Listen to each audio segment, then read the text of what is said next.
You're wandering through the village. You see a crying boy surrounded by 3 older girls. They clean his injured knee while stopping themselves from laughing.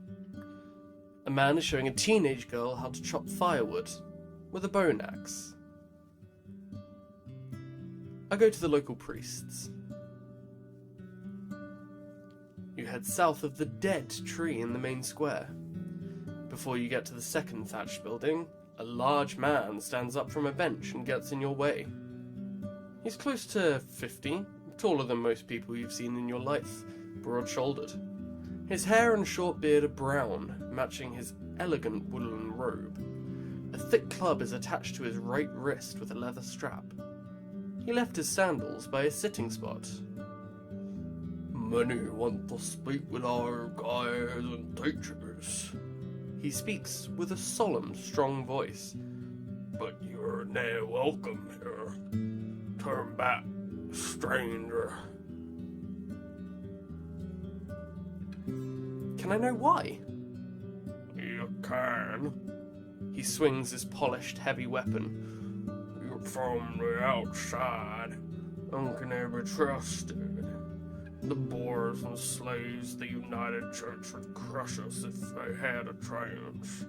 Before we allow you to spy on us, we need to be sure it is worth it."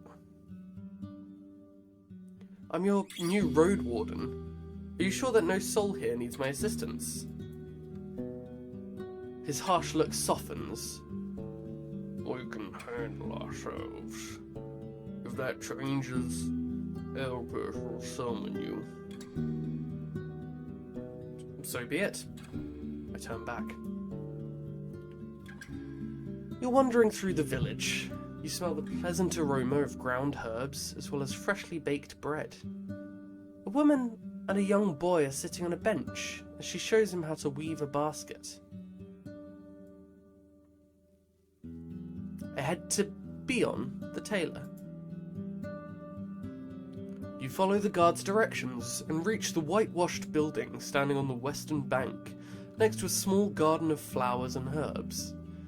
It's well kept and clean, with a plain, beaten front yard, in parts covered with sand. Through the open windows, you catch a glance of the furniture made of smooth, almost shiny wood, with hints of dark, cherry-like red, decorated with carvings of plants. A woman in her 40s is sitting on a wooden bench. The table is covered with fabrics, threads, and needles made of bone and iron. She's sewing a long sleeve to what's going to become a blue tunic. Her movements are quick and confident. Her brown, wavy shoulder-length hair is tied into a wreath-like braid, but other than that, her clothes are simple and inconspicuous. She doesn't have a left leg, but you don't notice any cane. You observe her for a few moments until, without sparing you so much as a glance, she encourages you to speak with a grunt. "I'm looking for a tailor." "You found one?" Her voice is low, and she doesn't stop her work. "Name's Bion."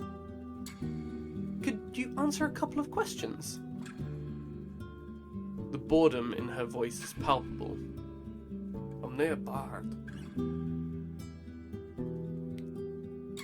"My gambeson needs some work." You take it off and point at a few abrasions. The woman follows your finger patiently.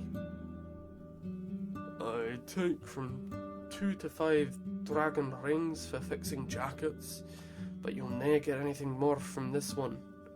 To get it truly stronger for longer, I'd need it to be made of better materials, like spider silk." Tell me more about the spider silk." "'Tis a silk made by spiders." I meet her eyes. She's the first one to break the silence. "The large ones, I use it to spin webs. Stronger than thread, but my neighbours dinna walk to the woods nae more. 'Tis getting harder and harder to get any silk." Let me think about it. The jacket is already as good as it can get. My outfit needs no work. To enhance the gambeson, in 2 hours parts of its thread will be replaced by spider silk. Find your own silk to get a better price. She's focused on her work. Good luck. You're wandering through the village. 2 men in light clothing are carrying a wooden log, insulting each other in friendly banter. A grey-haired, muscular guard is trying to hammer out the dents in her rusty helmet.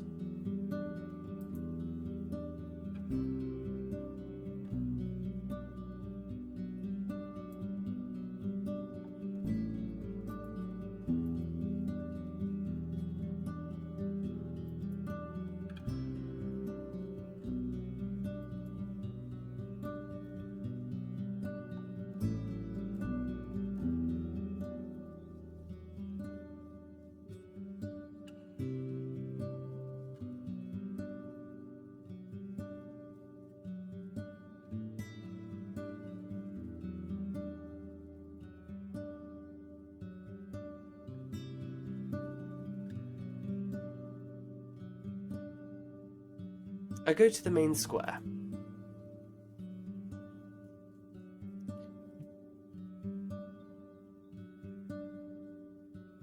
I head to Theus, the mayor.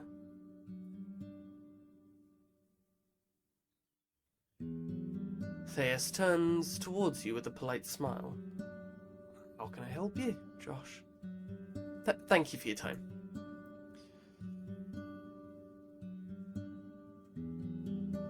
I leave the square.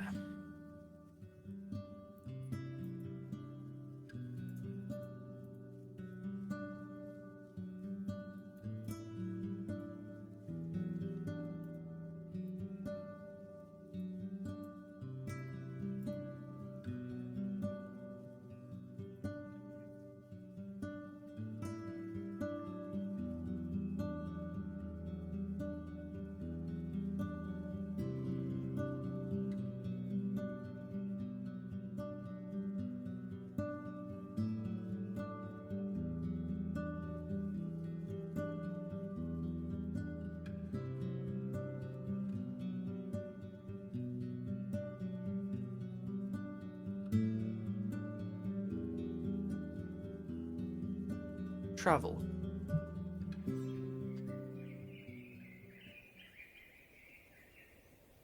The path gets greener and meanders between treacherous precipices. You ride slowly, passing by birds and ibexes, but in the distance you spot circling harpies, and below you a roaming mountain cat pursuing a mouflon. You take a sip from your water skin. The air here is a bit dry. Let's hope that the echo of hooves won't reach any larger beasts. The path leads you down again to a small, moist valley, impenetrable for a rider. The thicket is made of thorny shrubs, tall grasses, and the weak fallen boughs that nourish mosses and mushrooms. You examine the remnants of the path covered with greenish puddles. Without the roots and with a fresh layer of pebbles, it may still be restored. You look behind you. The road is clear, no ambushes so far, but if you hope to clear this place, it'd be better to do so soon. It'll only get denser with the passage of days.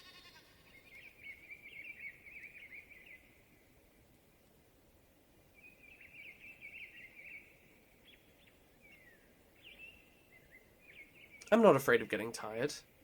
I'll get this done in half the time. Your muscles, not used to such tiring work, grow tired quickly, but you don't let yourself take a break. Soon, you push yourself even more from annoyance than anything, and only after you're done you notice the torn parts on your pants and sleeves. When it comes to pushing aside the boughs, you breathe heavily, but you need only enough space to let your palfrey get through. Maybe the animals will start to roam this place again, beating the path.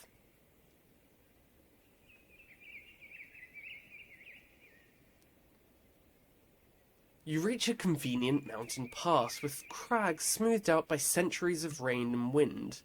The sun warms up both the vegetation and the beaten road, and the only beasts you spot are loud rooks glancing at you from the rocks and branches. Clearing the rockside would take hours of work and a large group of people, while forcing Ripple to climb up and down could break its legs. It's getting late. Better look for a safe place to sleep.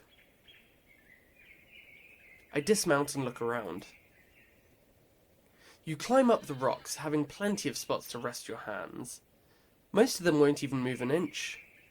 As you get closer to the small dead tree, you notice something odd among the stones. Pieces of old fabric, completely covered with mould. Most likely, the remains of an old tunic.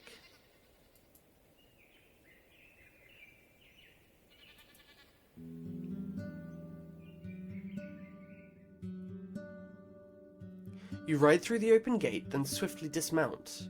There's too many people around to let Ripple run among them. I head to the stables. You spend a few minutes with Ripple, but before you reach the square, someone clears their throat. You turn toward a man in his 50s, with large hands and an elegant beard, and no hair. The stable master. He both introduces himself and answers an unspoken question. You frown, then realise that you indeed saw him before, and your palfrey was nicely taken care of during your first visit to the village. Or rather, I'm one when 'tis necessary, but I'd rather grind flour, he says with annoyance. You dinna think your beast waters itself, brings itself fodder from a storehouse, and cleans its own shit, nay? Takes time and hay. If 'tis, he points at your companion, is nae gonna work for it, you'd better have a pouch at hand. You look behind you. The stables are not much more than an open shed with piles of planks, 2 donkeys, and a bunch of napping chickens. Would a dragon bone be enough? He nods. For one day. Aye, that's fair. He looks around, rubbing his hands together. Knowledge. Your education could be of use here. Come to think of it, it's an opportunity for the village. Horse manure makes for great plant food. You describe what you've learned during your studies, and the man stops paying any attention. Fine, fine, he sighs and turns around. I'll grab a shovel and a barrow. You're wandering through the village. A grey-haired muscular guard is trying to hammer out the dents in her helmet. A young man is hanging laundry, humming a melody you've never heard before. I go to the main square.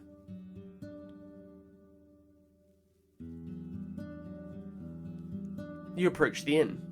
It's getting darker, but not much colder.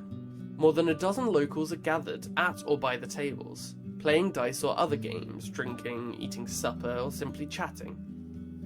The innkeeper is standing behind the counter, filling mugs with beer or buttermilk, while his daughter is cleaning the tables with a wet cloth and carrying around a bucket of stream water.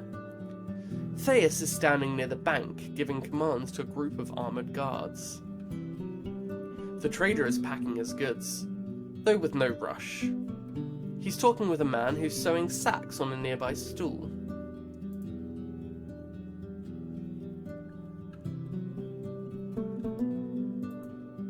Keys. You currently possess a key to a secret passage in the dolmen. You can find it in the southeast of the peninsula. A wooden lantern. A cheap frame with parchment windows held together by glue. Not very durable, but much cheaper, quieter, and lighter than the metal ones. Lanterns protect candles from winds and drafts. They can be held or hung on a hook by a handle, or placed on any flat surface. The proper iron lanterns also avoid tragic accidents by containing the fire inside. In the decades preceding the southern invasion, the city artisans were putting a lot of effort into perfecting the various lantern designs. They were testing new materials, shapes, and handles, comparing glass windows with those made of perforated metal and horn, replacing candles with wicks and oil, or using the layers of windows to regulate the offered light.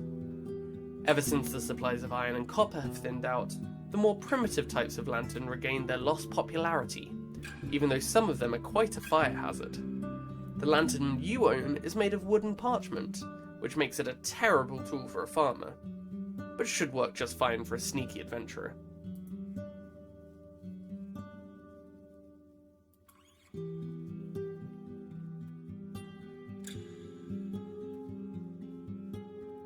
I approach Eric's, the innkeeper.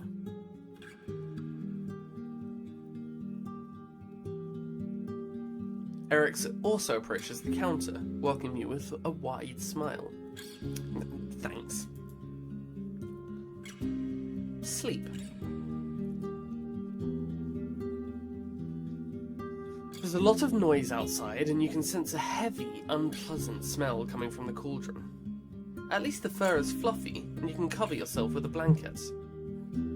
Sleeping on a mouflon pelt.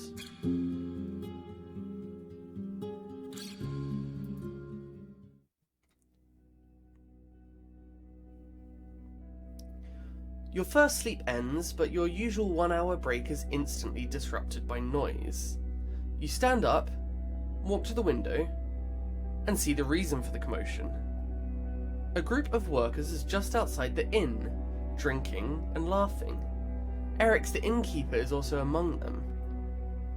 You could join them, but if you do so, you won't get a good sleep tonight, and after such a long day, you may end up exhausted.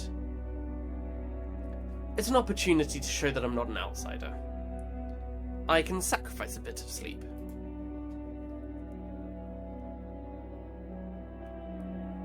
You lose track of time, surrounded by the smells of old ale and cold roast lamb. The excuse for having this celebration is the recent birth, the very same that was occurring when you arrived at the village.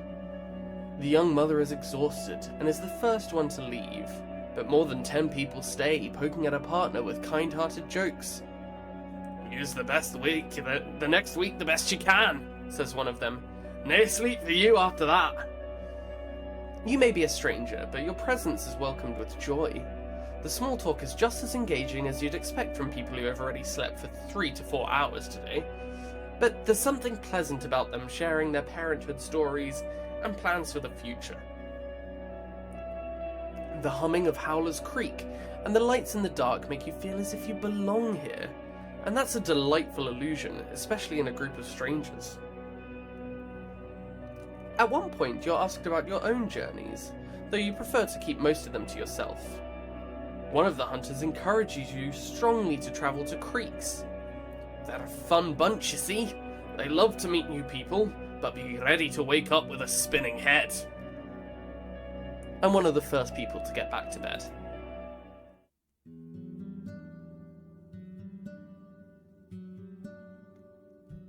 It's warm here, but the mouflon skin allows your back to rest a bit.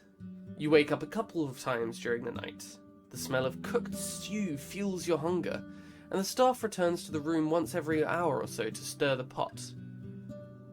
You wake up early, but leave the building to check up on Ripple and give it water from the creek. The innkeeper is sitting near the door, from time to time carrying out another bowl with either stew or gruel. Theus is nowhere to be seen. I approach Eric's, the innkeeper. Eric's also approaches the counter, welcoming you with a wide smile. "Did someone contact you about work for me?" "Very much so. Ask for Timo. She's usually at the creek, just outside the southern wall, doing laundry. She wants to find herself a husband. There's no much in it for you, unless you'll be here for the marriage rites, but it'll make her happier." "Thanks." I ask a guard to look for the mayor. The guard informs you that she needs to look for her, so you sit down on a bench and wait for what feels like an eternity. When Theus joins you, she apologizes for the wait, though her voice and eyes are harsh. "Thank you for your time." I leave the square. You're wandering through the village. A group of laughing villagers is chasing after a runaway hog. On the islet in the centre of the village, an old woman is telling a group of children a story about the lethal shouts of the howlers.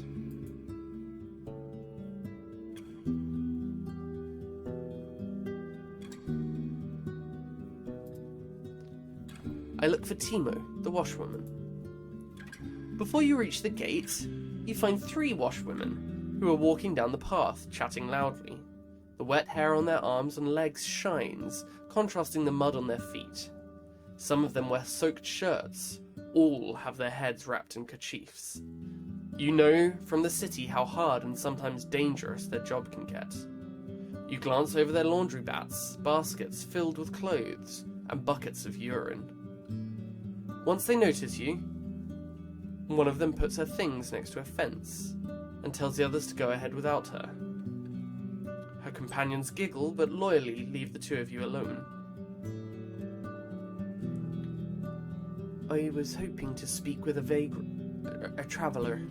She starts and looks away. Whenever she speaks, she's both very direct and distracted, struggling to explain her plans. After a brief conversation, you try to sum it all up.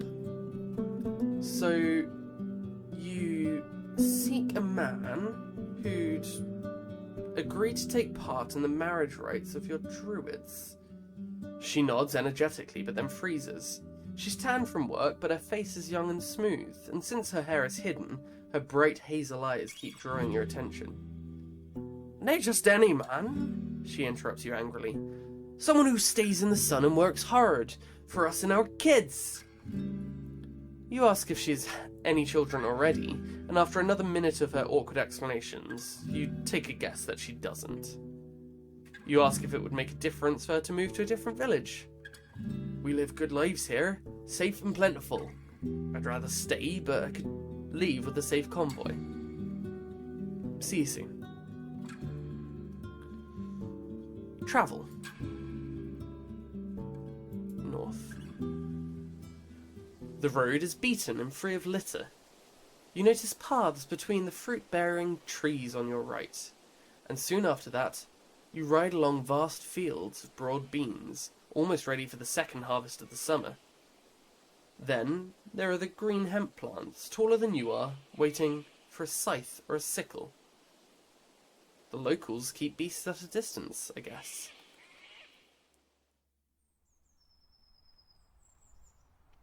Ripple's hooves thumped loudly on the beaten track. The green bushes, shrubs, and trees prove that the soil here is fertile, yet the plants don't overgrow the road. These crossroads must be busy at times, maybe even patrolled. In the distant west, you see the mountain peaks dividing the lowlands from the ocean. The road east leads towards the hills, behind which there are unusually tall, dark trees. There's a dense forest in the north, from which you hear the croaking of toads. The last path is already known to you. You're surrounded by 4 signposts, all of which seem to be made from the same type of wood, now covered in moss and fungi, yet the pictures and letters that cover the nailed boards are nothing alike. I search the area. The thicket doesn't help. You notice the remains of berries and pears, but most of them are rotting, spread close to the wooden stools at the side of the road. The nearby creek is not impressively deep, but the beaver dam, for some reason taller than you are, makes it wide, and the waters the surrounding soil. A few steps away from the southern signpost, you find something sticking out of a shrub. It's a moist plank covered by fungi. You try to move it with a stick in a gloved hand. After a minute or so, you confirm that it's an abandoned sign, covered with green letters and colourful pictures of flowers and trees. "Steep House," you read, with difficulty.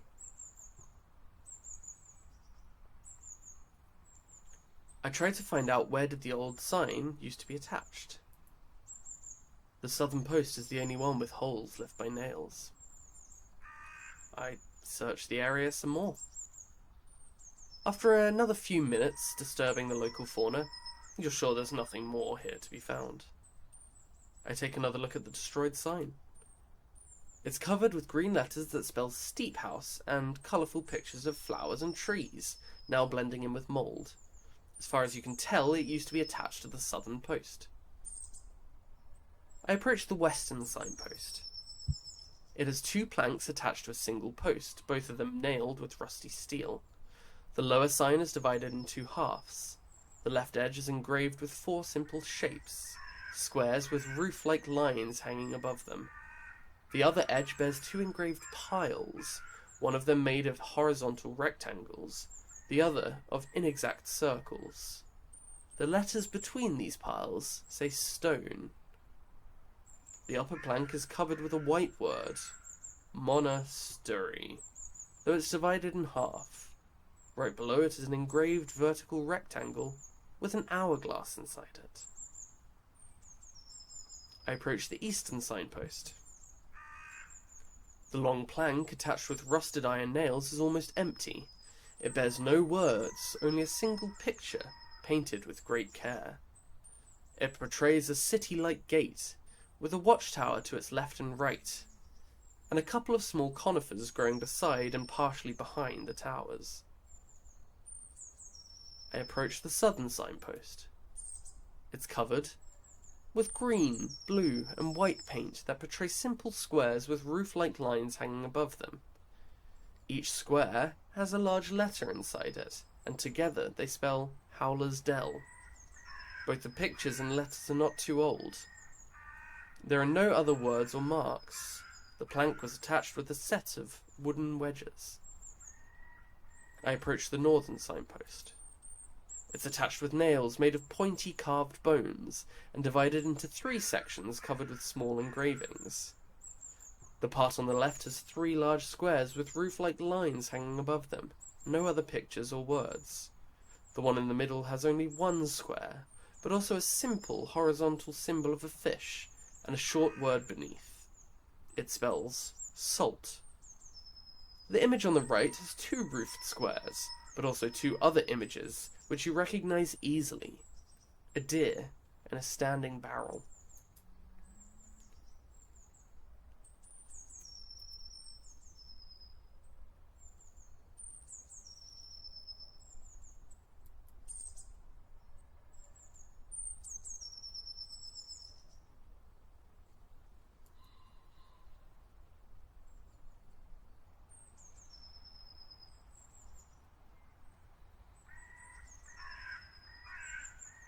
I return to the western signpost.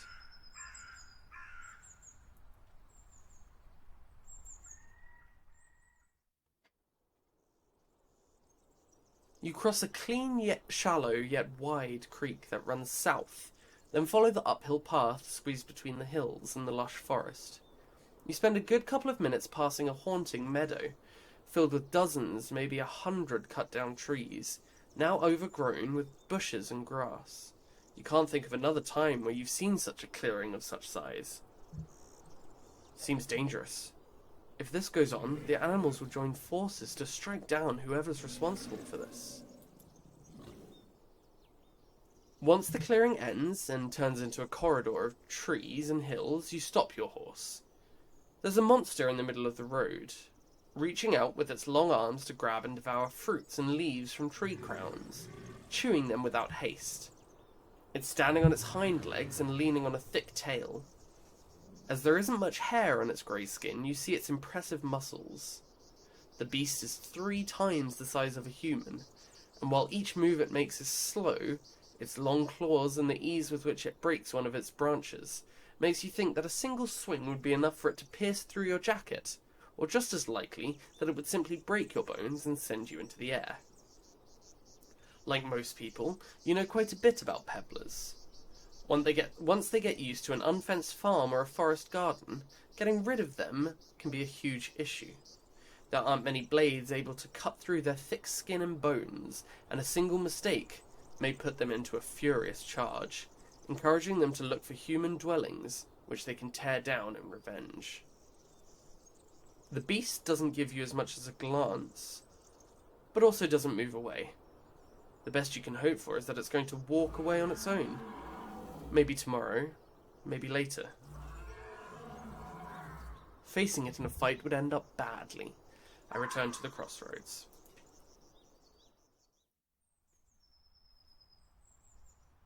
I return to the northern signpost. 2 squirrels, one red and one blue, are standing on top of 2 opposite signposts, screaming and throwing pebbles at each other.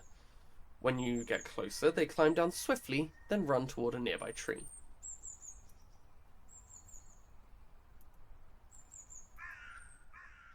Some parts of the road lead uphill, some downhill. The forests are lush but not too dark. The few foraging deer and boars keep their distance, and the birds are disinterested in your presence, singing cheerfully and preening their feathers. Sounds of an ongoing hunt reach you from the east, but none of the nearby creatures seem bothered. Once you get farther north, the colourful meadow reveals tall hills on the other side of the stream, but the road leads through a valley. There's a gentle plume of smoke coming from one of the mountains in the west. It doesn't look like the place is on fire. Maybe there's a settlement in the mountains.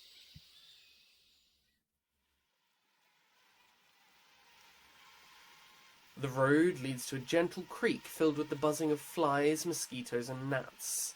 You don't spot any critters among the tall meadows, tree branches, or rocky slopes. Seeing the shapeless dark vortex of wings, Ripple snorts. I look for a different route. The path is barely squeezed between the hills, with no signs of settlements or game trails, and the grass is too tall and dense to allow you to safely ride through the wilderness. You won't reach the other bank without entering the swarm. It'll take some time, but I'll wrap myself up with every piece of clothing I own. It takes you longer than you would hope for, but you manage to cover yourself with an armour of at least 3 layers of linen, leather, wool, and hemp. Only your eyes and a single finger remain without cover. Once you get closer to the ford, countless creatures beset you, making you instantly shut your eyes. They're striking the clothes, covering your opening mouth, and hitting your shell like a squishy, buzzing hail.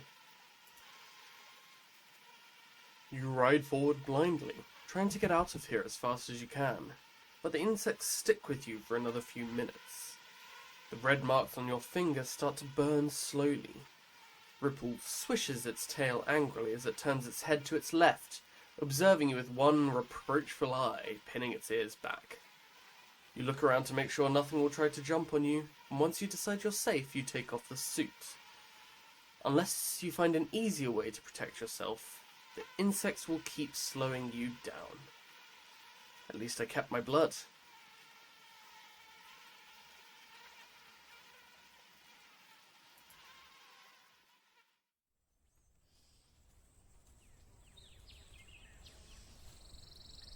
For most of the time, you're surrounded by yellow meadows. The trees on your left get sparser, while the few lonely birches on your right still bear the signs of tapping, marked with knife cuts tied with cords. Some of them still carry wooden vessels, as if they were simply abandoned, maybe last spring, maybe before that. A few of the trees are already dried out, and the winds manage to knock them down. As you get closer to the crossroads, the ground gets muddy. The beaten path avoids the wetlands as much as it can. The screeches and hisses mix with the buzzing of insects, and as you reach a small pond, there are signs of blood on its bank. The air is moist and heavy, and has a hint of rotting meat to it. It may still be early, but it's better to avoid the bogs when nighttime approaches. Such places rarely have fine roads.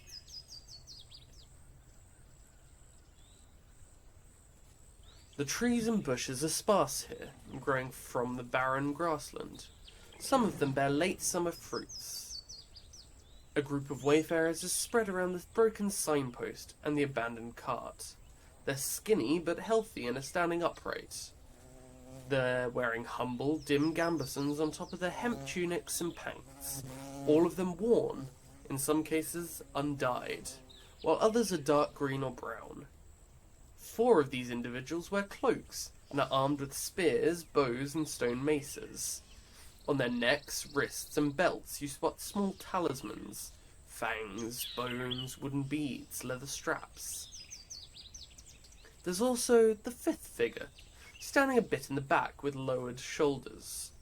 Unlike the others, they're hooded, and in such a manner that you doubt they can see anything other than their boots. Their clothes are shabby, torn, but your eyes mostly run to their club.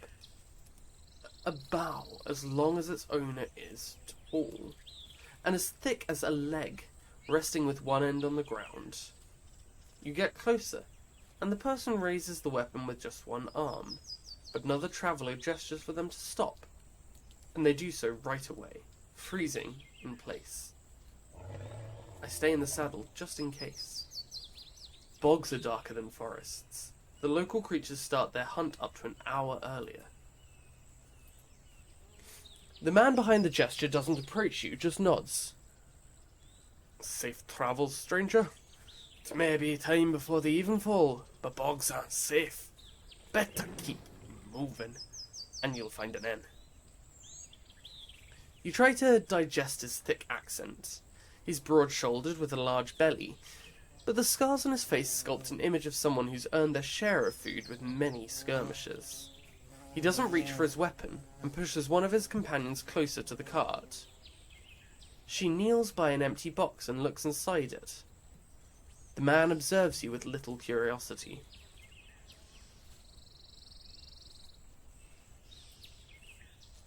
I nod at their cart. Need any help? He makes an annoyed grimace. Not really. Timber's sickening.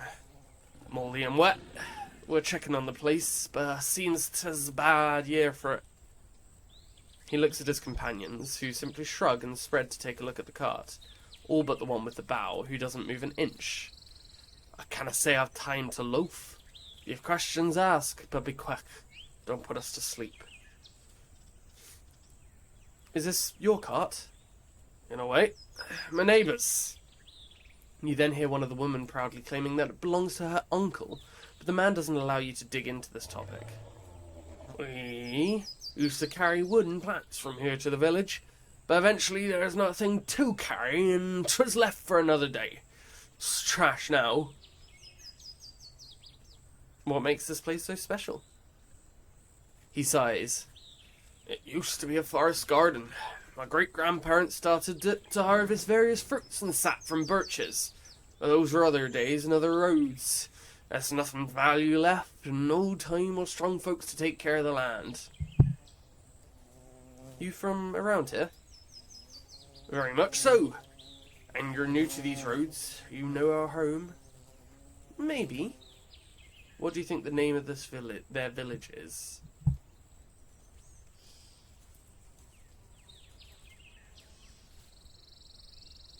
Creeks? No.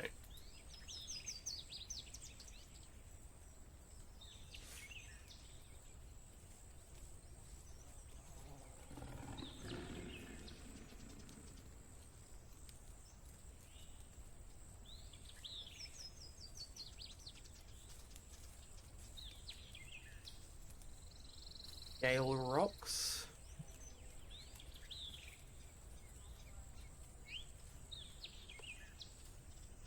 A woman searching through the boxes giggles.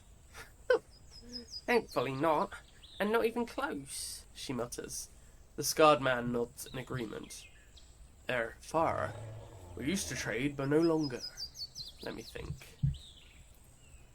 White Marches? White Marches.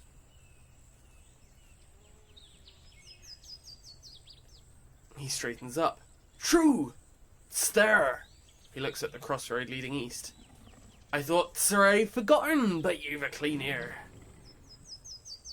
Tell me about your village. It's home. He starts to play with his spear. As much a home as the bogs can be. Beasts are smaller in the woods, but water's the real threat. Is it rough living in the wetlands? Not as rough as living with robbers one side and that faint smiling rat that leads howlers on the other, he says to the delight of his group. You look at him, but he says nothing more. How can I reach White Marshes? It's not so hard if you have bones of food with you. Right down the road, turn left and take a gift to Thyrsis, the warden of our peat fields. He'll open the creepers for you. Seeing your look, he carries on. They're on the right path, the one that will take you to the village. Anything dangerous between here and there? Water-hide saurians. Don't let your horse drink. Just stay on the road all the time. One of the women chips in. And don't follow voices or lights. Weird beasts lure humans into death. And don't touch the creepers. He then stretches out and gets closer to the signpost, using his spear as a walking stick. Well, stay safe, stranger. He raises his voice and addresses his companions. We wasted too much time on Sfroth. Time to get back. The others prepare their own weapons and join their guide. The one with the bow stays silent until a gentle gesture commands them to follow. They keep up with the rest of the group, dragging the club behind themselves with remarkable strength. After a few more days, there may be more fruits and other plants to pick here. We prepare for the journey.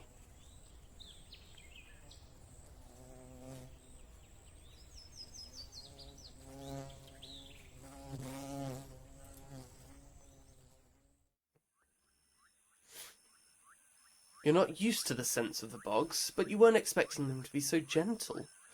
The humid air makes you think of smoked meat, and even though you ride by a few rotten carcasses and animal droppings, just as often you cross tiny meadows of pink, yellow, and red flowers. The noises tell stories of never-ending wars between the swarms of insects, frogs in their hideouts, snakes lurking among the purple grasses, birds patrolling both the water and the sky, and the saurians preparing to strike from beneath the surface. You can't separate the sounds of the living from those of the dying, if they're even different at all. You reach a boulder in the middle of the road, on the edge of a large pond. The road splits from here in two directions, but the only smoke you see is to the southeast. From the saddle, I see no creatures standing in my way.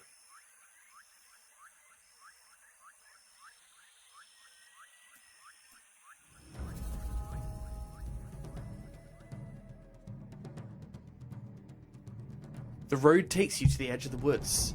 A few trees have found lucky scraps of soil towering above the water, while others, shorter and not as lush, have roots sunk into the pond. Some of the plants were felled with tools, so the root itself isn't so dark, while the few sunbeams getting through the water through the weaker branches on your left are surrounded by darkness and swarms of insects. Help me! Help! The sudden cry, as well as screams of pain, reaches you from between the trees. A woman, or a child. I think about my goal. Wait here, Ripple. Someone needs me. You lean toward the pond. It's cleaner than in other parts of the bog, allowing you to see the bottom. Parts of it are still more than knee-deep, and the sulfuric odour makes you step away with a frown. The brownish colour can't hide all the bones and plant remains that are sticking out of the bed. I take off everything below my waist, or I've no time to waste. I rush into the water. I've no time to waste. I rush into the water. You get slower with every step, as your pants and boots are soaked in water and mud. The cold water makes you shiver, and the sulfuric odour makes you glance at the animal bones sticking out of the pond bed. The voice doesn't stop. You gather your bravery and move forward, disturbing the sediment so much that it forms a cloud of mud after every step. You run into the trees. I look around. Your clothes turn every step into a struggle. As you walk among the trunks and branches, you see no large creatures. The water in the distance is static, with small fish snacking on lily pads and chasing one another. Something lands on your back, and you plunge into the water, getting pinned down to the mud by massive paws. You're choking, hearing only splashes. I need to get out of the water. The cat's legs are bent, ready to jump. Wide and muscular, its eyes staring at you without a blink, are round and yellow, with pitch-black irises in the centre. It's waist-high, with its chin hanging just above the water, and a jaw that could bite off your limb in a heartbeat. It has short hair and whiskers, and a nose as big as your hand.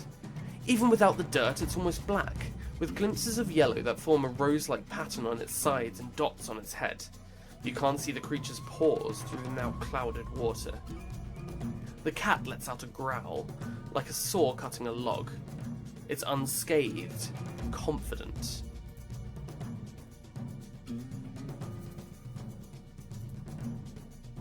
Large cats. While the smaller wild cats are too afraid of humans to attack them, the larger species are among the strongest and most successful hunters living in the north. Strong and heavy enough to kill a boar with a single strike, but also able to remain so silent and patient that most people won't even spot them in the taller meadows. Their skins are usually turned into expensive pelts. They're not valued for their meat nor their bones, but some people value the jewellery and clothing made of their claws and tusks, yet believe they bring bad luck on those who live close to the wilderness. Because of that, they're usually worn by the richest of merchants. There's still more to learn about them. I take a defensive stance. When you hear the flapping of wings, it's already too late. Bird talons sink into your shoulder, and once you get distracted, the cat darts forward, reaching for your thighs. You evade its first strike, but it then pushes your stomach with its huge paw, cutting through the armour. Before you can reach it with your blade, it's already out of your range. Your gambeson keeps you in one piece. The grey bird also flies away, now circling around you, gracefully avoiding the tree trunks and branches. It has a red tail and a short, curved, vulture-like beak. It growls just like the cat did a moment ago, and you notice that the human screams have disappeared. So it's 2 against 1. The cat looks into your eyes, then roars. As it moves forward, you don't see any wounds on its shell. Its companion circles around you, looking for an opportunity to attack from above.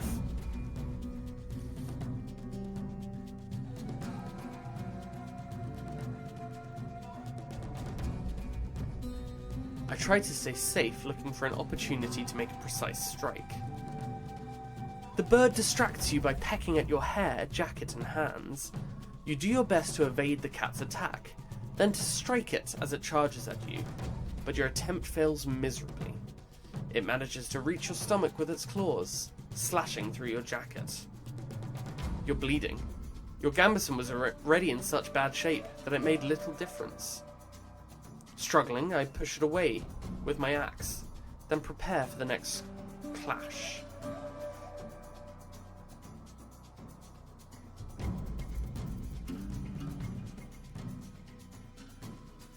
I try to stay safe, looking for an opportunity to make a precise strike. Struggling, I push it away with my axe, then prepare for the next clash. I attack the bird. You spot the bird as it dives at you, then try to cut it. But it's a miss. It pierces your eyes, and the cat's jaws are closing on your leg. Josh's soul has left its shell. Let me replay this encounter. The road takes you to the edge of the woods. A few trees have found lucky scraps of soil towering above the water, while others, shorter and not as lush, have roots sunk into the pond. Some of the plants were felled with tools, so the root itself isn't so dark, while the few sunbeams getting through the weaker branches on your left are surrounded by darkness and swarms of insects. Help me! Help! The sudden cry, as well as screams of pain, reaches you from between the trees. A woman or a child. I try to spot anyone. Among the green and red leaves, you don't see any unusual colours. Come to think of it, there's but a few creatures in sight, other than the flies and mosquitoes. The dark-winged birds are quiet, the sparse toads let out sporadic, tense croaks.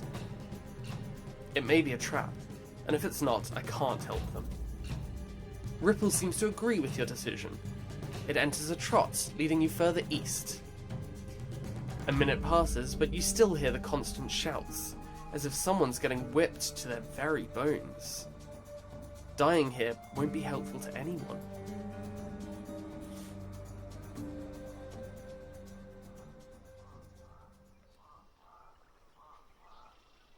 You ride along shallow waters on one side and flooded trees on the other. You reach what seems like the end of the road. The turn south is already overgrown, most likely abandoned after it was devoured by the bog.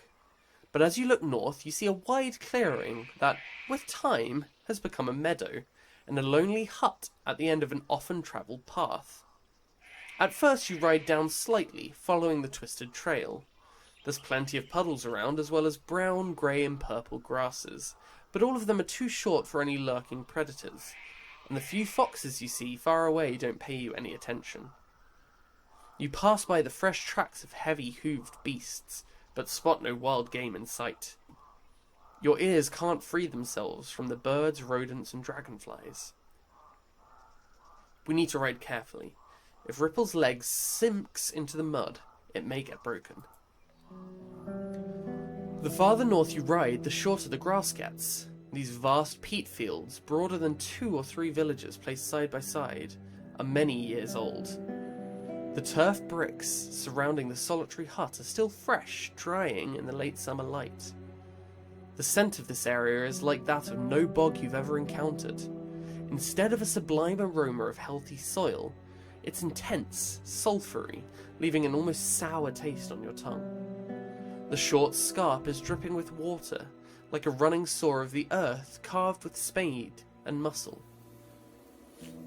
The house, made of birch wood, dried turf and a blanket of soil, is a structure you're not too familiar with, but you imagine its interiors are much smaller than they appear to be. The walls are a few feet thick to keep in the warmth, and such roofs tend to get soggy until they collapse after a decade or so. The only soul in sight is sitting on the bench, stuffing his mouth with fistfuls of green leaves that he takes out of a small basket placed on his knees. I introduce myself, and for now I'll stay in the saddle.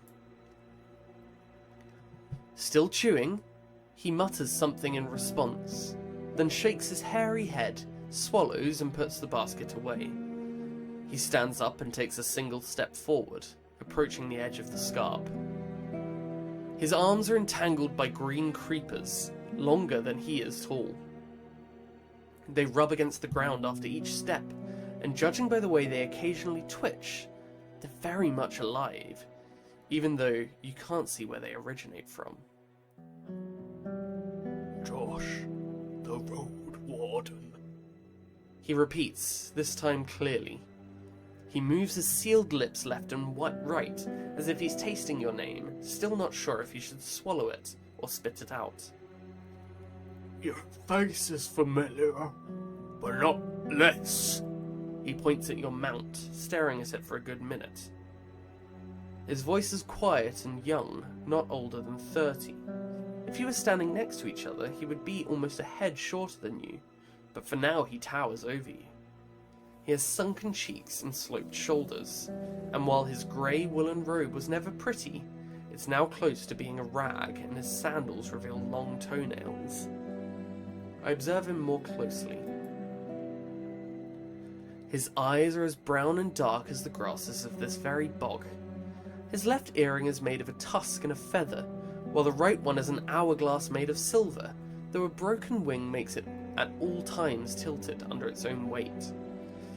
The leather strips on his wrists and ankles hold beads, pieces of amber, old game dice, and tiny skulls of birds and critters. Even more cords are hanging from his neck, some of them so long they reach his stomach. They carry countless amulets, some of them torn, dried, shabby or fragmented, and you spot among them small boxes made of wood and bone, as well as leather pouches which hide even more secrets. Were you here before? Mayhap I dreamt you in my sleep. His voice and look are absent. If so, I'm Thesis, the Turf Warden. Is warding turf difficult? Yeah. He looks at you in silence, then yawns loudly. His teeth are yellow, but don't seem to be neglected. At least, from this far. It's hard, for it's boring like a toad song. He sighs. You're off the main road, stranger. What for? I found a scrap of land that I think may be cursed, though I'm not sure how to examine it. And you're saying the rest of the north isn't cursed? He lets out a chuckle, but seeing how you still wait for his advice, he raises one of his creepers, and looking into the distance, scratches it. I have no cure for that, but ask Aducia, the witch from the other side of the woods, far east. Perhaps she has a wand or something. Do you live here all by yourself? Yeah, warlocking, peddling, guarding turf. My tribe dug out what they can from this summer. I just keep dragons away from squashing the bricks. Your eyes turn west following the man's raised finger, and you indeed notice a distant trail of massive three-fingered footprints, now turned into small puddles. They're as long as your torso, with pointy claws, one of which appears to be broken at its tip.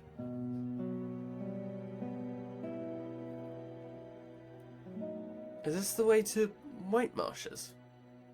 Looks the opposite, and quite so. You took the left turn away from the village, but you wouldn't reach it anyway. Pass sealed, and I keep it that way. You ask him to explain, and he raises his hands, waggling his fingers as if he's casting a curse. My green pets keep the troublemakers away. But I could make an exception for a warden, one willing to prove they bring gifts, not troubles. What's the toll? He reaches for his basket and places it on the lower edge of the scarp, crouching right behind it. You look inside. Indeed, it's filled with wild leaves, flowers, and berries. Give me enough for a day or so, I'll bend the vines for a day or so. I'll need to think about it. Better do so on your own. He straightens up, reaches into the basket, and for the next minute or so, munches on the greens. But how do you avoid wild beasts? Some who avoid this place are afraid of spears from my plants and poisons. Seeing your frown, he raises his creepers quickly, waving them like a dancer would scarves, yet his arms remain still. They're stronger than muscles, he explains, but still, not much for wonder.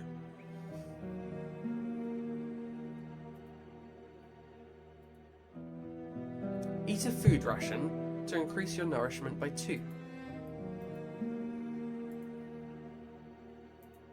Travel.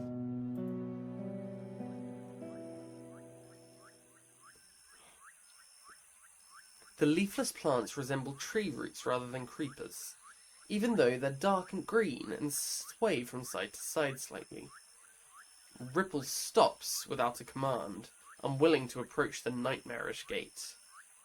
There's no other path in sight. Knowledge, your education could be of use here.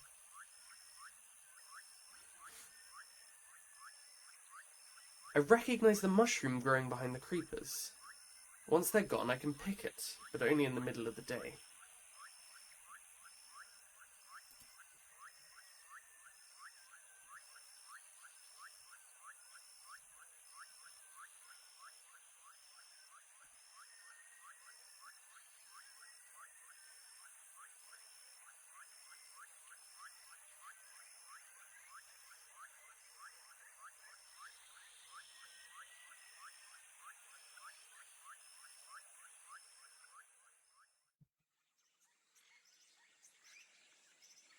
The corridor of leaves and grey rocks leads you to a gate, large enough for a wagon, held together by a wooden bar. The planks and rocks are covered with claw marks left by various monsters, but they weren't able to damage the wall as much as the passage of time and the piercing rains. A large man, covered in shadows, is observing you from the roofed tower. His voice is hoarse, distrustful. You lost? I don't know, you mug.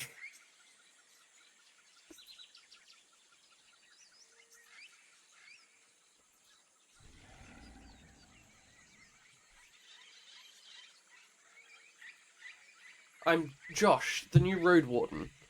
And you're the gatekeeper, I assume? Oh yeah, just on duty in arms, so you know.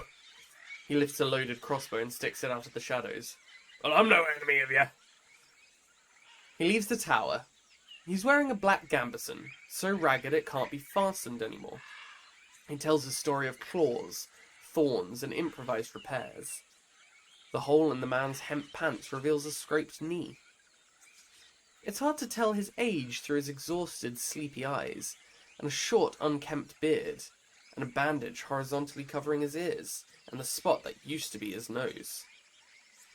There's clotted blood in his brown hair, and mud on his clothes and brown neck. Despite all this, he's of a huge shell, with wide shoulders and thick legs. So, Warden here, He straightens up. you new to the job? New here, but I know what I'm doing. No parts to prepare you for this shit place. Nights are all hate, piss and blood. Just before sunrise, a bird tried to pluck my eye. This gate here, He kicks a brick with his heel. it's older than me. All there, He points behind him with his weapon. wilds and beasts. My tribe built this place to keep them away from us, and us from them. He scratches the bandage on his cheek. Name's Quintus, from old Pagos. Been there? Not yet. So you don't know. It's west from here, behind the Crossroads, but it's touched by sickness. We used to send one soul here every morning and escort them back before nightfall. But some days ago, no one came for me. I spent a night here. Sneaking wolf shits almost got me. He picks up an almost empty water skin from behind a parapet and takes a sip. I went home by myself, only to learn about the sick. I've been here ever since. What do you know about the plague? Not much. Kills, that's all there is to know. My tribe's smart locking the gate. The right gave them the strength. Shouldn't you look for a real shelter? He trembles, his eyes widen. Someone has to stay at the gate. Someone has got to stay at the gate. The villagers in the east don't know about the illness. They may try crossing the woods, hit the closed gate while fleeing some wolves and stuff. He rubs his dirty neck. And also, I can't leave the gate open. It's like a dam for monsters. If all I can do is choose the way I die, this is it. With my duty fulfilled. About this gate. Here, see? He points at the long twisted rope that hangs from an iron hook. I could climb down and remove the beam on the other side. You'll take down yours. You'll need at least 3 hours to get through the woods. He touches his stomach and takes a deep breath. But I need you to give me out first. What do you want? I'm hungry. Bring me some rations, maybe. Dried meat, apples, nuts, maybe. Maybe, He sizes you up. 6 meals. I'll help you with the gate.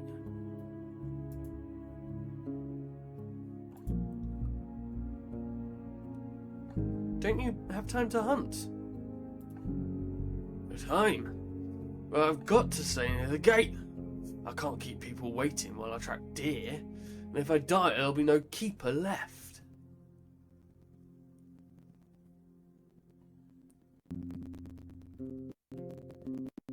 I'll go with you. I take the trophies, you get meat for roasting. But goblins and trolls can smell the burning fat. Roasting is the opposite of what I should do. You can just forage for nuts and berries? I eat berries and sorrel every day. But this isn't real food, and I've got to fight off all the snakes and badgers. Nuts are nowhere around, too many squirrels, rats and boars. He licks his lips at the very thought.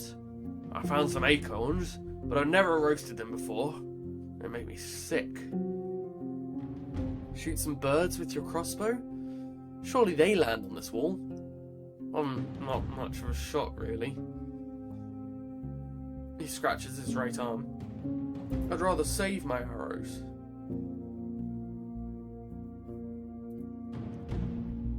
For all the beasts and stuff. Sure, I'll bring you some food. Thanks. His smile may be disfigured by his wounds, but is as warm as his voice. I'll take any help I can get. I'm, looking for a Styrian. That's nice. But he hasn't been here in many days. You sure he's not dead? After you admit that he very much may be, he puts a hand on his waist. Well, better get ready to slit open every dragon belly in the wilds.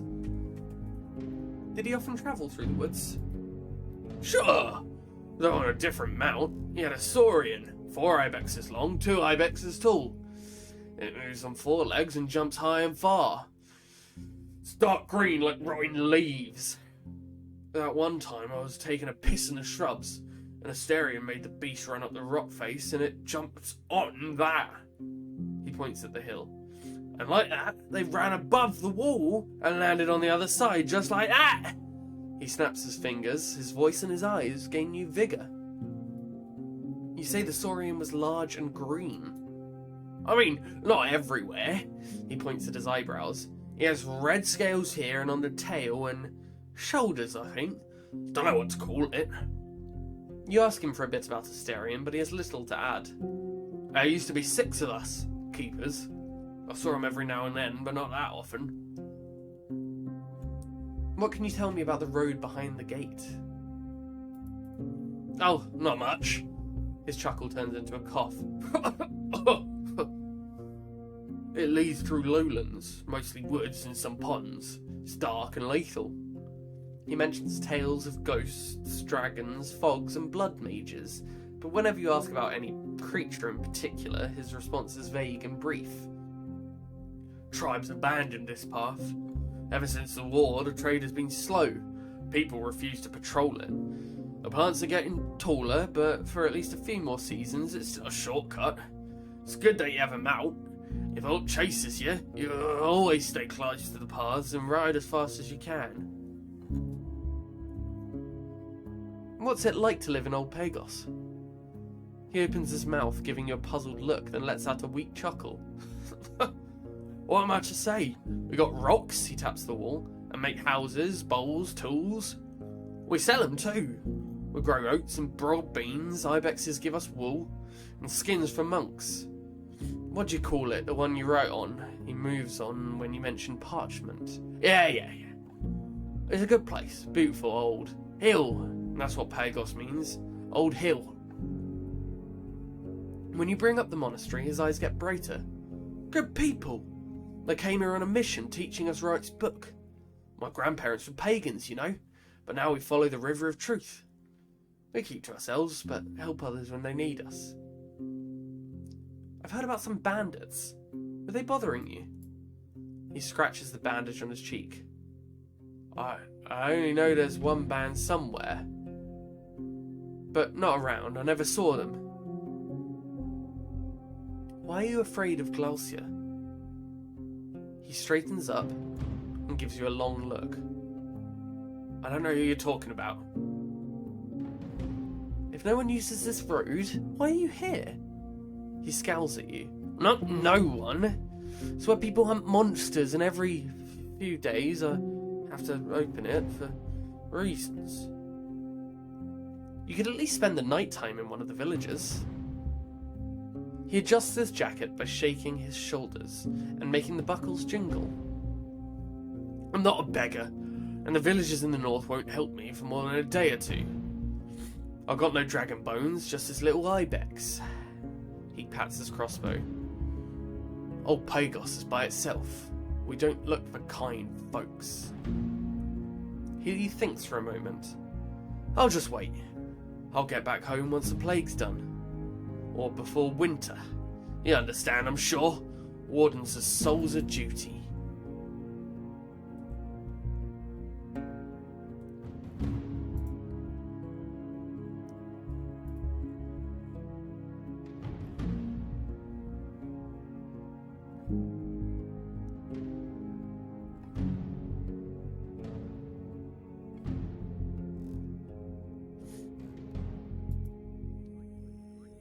The shapes of mountains are cutting through the horizon. The water gets gradually less muddy, and the cleaner it gets, the more animals you see. A family of deer blocks the road, resting and enjoying the cold water, which would be deadly for a human stomach.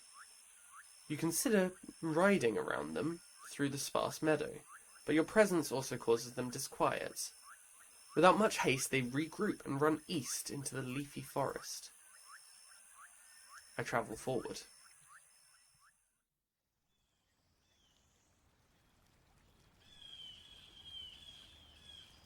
You've reached Hag Hills, the walls of stones that has blocked the city's grasp. The one well-established route through them leads through the valley where you found Tulia's camp. There are no maps of the highlands, no local tribes, only stories. The beaten path leads you by garden beds of herbs and vegetables to an old, not yet abandoned, mine, hidden behind a massive door made of steel. I look around. There's no hitching rail for a mount.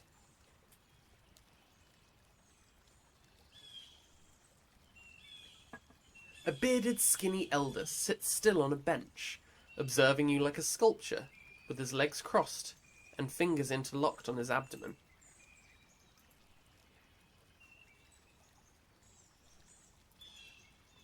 I get off my horse respectfully. You dismount and keep an eye on Ripple. You greet the man, and as he nods back to you, you mention that you have a few questions. There's cold civility in the air, as if you're sharing a table at an inn. I need you to look at me while you speak. His strict voice reminds you of a master of a craft guild, though his thick accent distorts this image. I can't hear without magic, but I'll read your lips. I've no wish to talk about your daily struggles, traveller. It's ne'er refuge for strangers. Say what you're looking for and let our paths split. He doesn't yell, but his voice is not used to being opposed. His face is wrinkled, but he sits straight, with beard and hair still carrying glimpses of fair blonde. He's tanned like a worker, and his eyes are blue and piercing, as if they belong to an infant. I've read about people like him in Wright's tablets. You ponder about his unusual vigour and the unguarded garden. He may be a spiritual leader of a pagan community, most likely a spellcaster. Druids try to protect others from nature's wrath by teaching them to respect the laws of balance and restraint. Different tribes develop their own traditions, but you know that in this province, such priests prefer to be addressed as forest speakers. I explain who I am. What do you call him? Forest speaker. He lowers his head and closes his eyes, taking slow, deep breaths, forcing you to wait in silence. The elder is tall with long hair, and a beard that was let loose a long time ago. His sandals are covered in dust, and you spot dirt on his clothes and skin. The woolen tunic and linen were made with care, decorated with colourful threads at the collar and sleeves. Now all the blues and greens have faded, and the fabric is held together by patches and stitches. He unfolds his hands and puts them on his lap, palms up. You know our customs, at least some of them. Those who know how to bow to the trees will never suffer from wild creatures. I wait for him to look at me.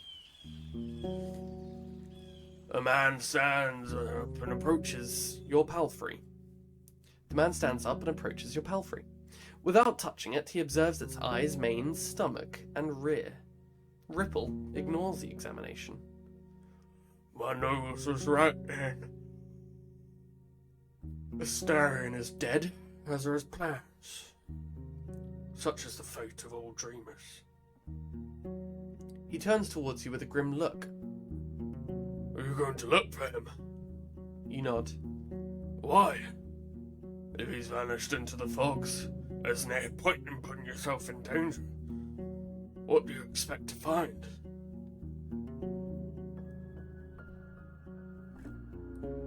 I need to know what kind of danger he encountered. He's observing you carefully.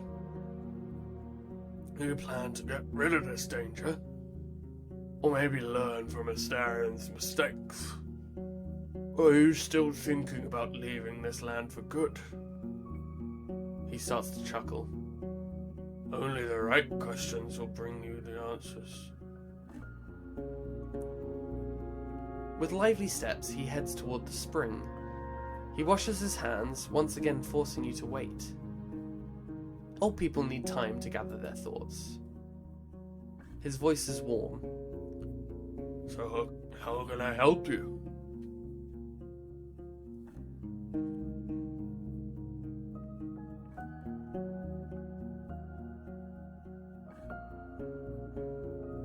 Have you met Asterion? He wanders among the garden beds, from time to time touching the leaves at hand. He was here. More than once. He was no one to stand aside and let events play out by themselves. The villagers from the north are sometimes in need of my assistance, and Asterion was serving them as a messenger. He bends down and tears away a small, flowerless plant. He wanted to settle down among these roads, maybe to live freely. He had great plans and wanted to make this realm flourish, to rebuild the ruins, get rid of the brigands, and clear the trade route. I told him that the forest needs no more people, and that this realm is too wild to feed and clothe everyone. His greed and dreams have eaten him, and now he is no more. He pauses and you can hear his heavy breathing, as if he's getting tired. He straightens up. And that's that, traveller. If you want to know where to look for his shell, travel north. Far north. People there should know where he is. I'll do that. He's observing your lips. Do you need anything else? Oh. Do you need anything else? What can you tell me about this place? Your eye sees what there's to know. People found copper in a cave. It's been abandoned for a long time now, so we turned it into a shelter to stay close to the sacred tree and its altar. We're servants, my wife and I, and this place is nothing more than a servant's house. Can you tell me anything about the altar near the crossroads in the north? He smiles. Just the tree that you should pay attention to. The true gift from the forest. It answers to our offerings and rewards us with its magnificent fruits. They heal both shell and soul and make anyone who eats them stronger than they ever were. We gather around this altar whenever the winter ends, and whilst it requires a painful sacrifice from all of us, it prepares one soul for the future like nothing else could.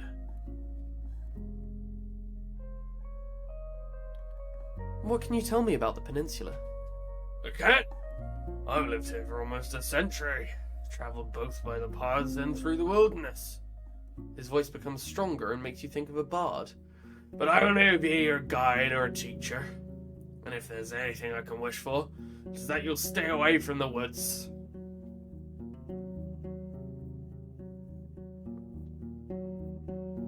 The creatures get angrier the more we take from them. They generally listen to our warnings, and one day they'll bury us under a storm of claws and fangs. There will be no soul to spare a tear after us. His eyes are as harsh as a hawk's, making him look like a priest who hears a child asking for honey on a day of ceremonial fasting. Dunny poke the hornet's nest. Dunny ride east and never use the path that runs through the heart of this land. That road was meant to save time, but only brings death. Be a servant, not an overseer. Do not try to bend this place to your will. He points at you and wags his finger after every word. Your will, anyone's will, is the key to danger, no salvation. I thank him. These instructions are in line with my own thoughts.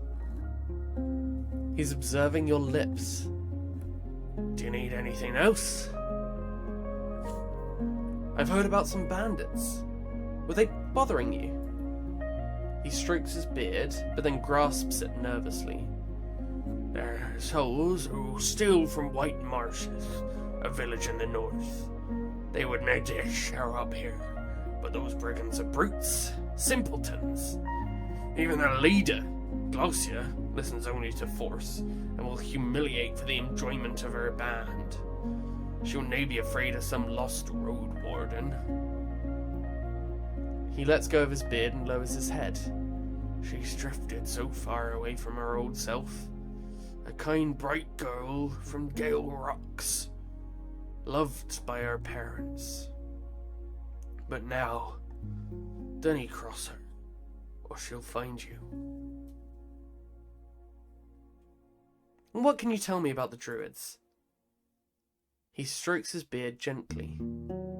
I'll ne'er share our paths with strangers. We're of the people of Howler's Dell, and of the lands around it. I'm looking for a job. He looks at the garden beds. We have everything we need. How can you survive in this place, being all by yourself? His raised voice makes him sound like a preacher. One day, me and my wife will be but defenceless old people. But we've studied Nuber and leaves for many decades. I healed wounds and illnesses of humans and animals alike, and the beasts listen to our whispers. The holy sea lets our shells wait for death in strength. I dabble a bit in herbalism. Any chance you'd sell me some of the woundwort you grow here? He looks at you with a renewed curiosity, then rests at the wooden bench from where he glances at the pink flowers. His beard shakes as he tilts his head forward. Wishing to help the wounded, I see. A notable goal. Once his eyes turn towards your lips, you see a doubting raised brow. 'Tis a good season to pick the flowers and leaves, but you'd leave me with nothing but the bare stalks and the black tubers in the soil. And I quite like these tubers. You wish to take the oils away? Take care of the rest. Shouldn't take more than an hour. Very well. Very well. Grab yourself a cloth from the bucket. Keep your knees from dirt. His tone has not a hint of a light-hearted invitation. It's an order of a master addressing their pupil, a statement as undisputed as the colour of the sky. You put away your belongings and grab both the cloth and a small spade that's placed next to it. As you prepare Ripple to graze in peace, you notice a horned bear among the trees, just down the path. It completely ignores your presence, and as you're reaching for the axe, you hear a calm voice of the elder. Let the beasts drink in peace. They seek no harm. After a minute or so, you place the cloth on the ground and kneel on it. You start by cutting away the oily parts of the plant with your dagger and placing them on a wax-soaked linen cloth, hoping they'll stay somewhat fresh before the season ends. You stop caring about the way they colour your fingers with green and pink. You don't have to be gentle either. After all, you plan to remove the woundworts in their entirety. The man interrupts you before you start digging. I don't expect as many herbs growing in the city. You look at him and wipe your forehead with a sleeve.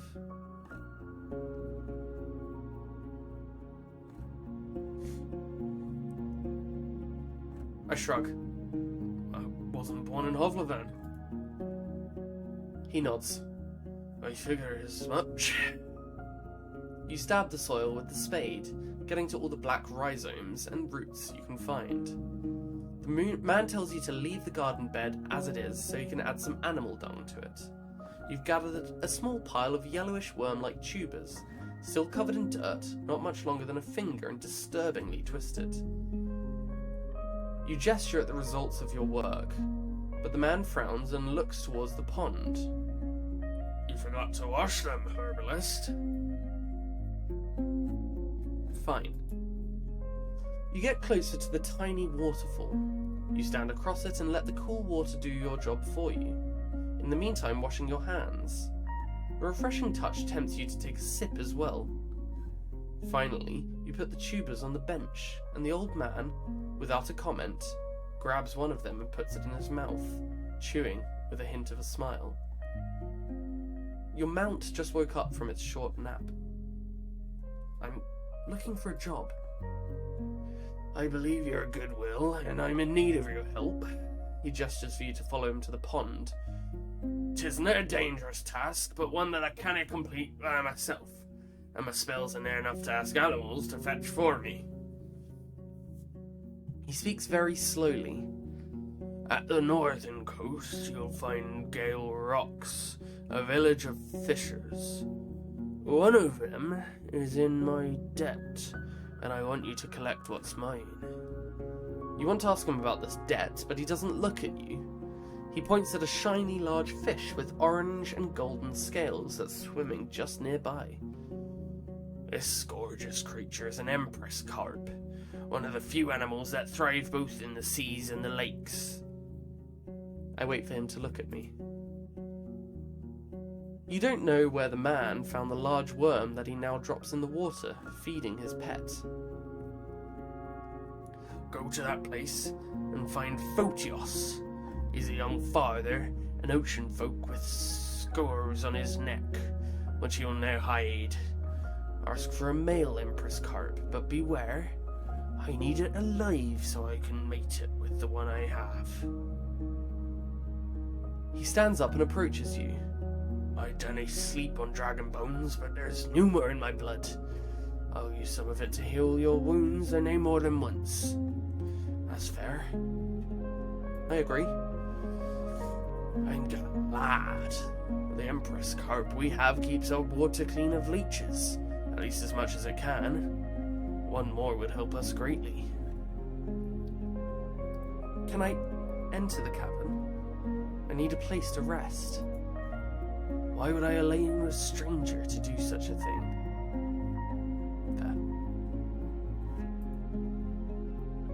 It's too dangerous to stay here. You can't sleep here, yet you have to find a safe shelter as soon as possible. You can find the closest shelter in Howler's Dell.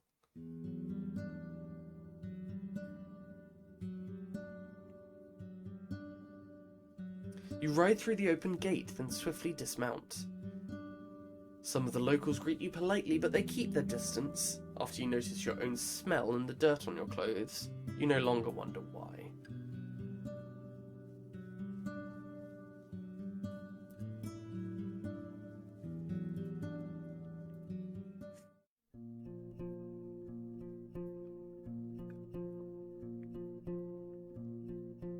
The lights are promising a refuge.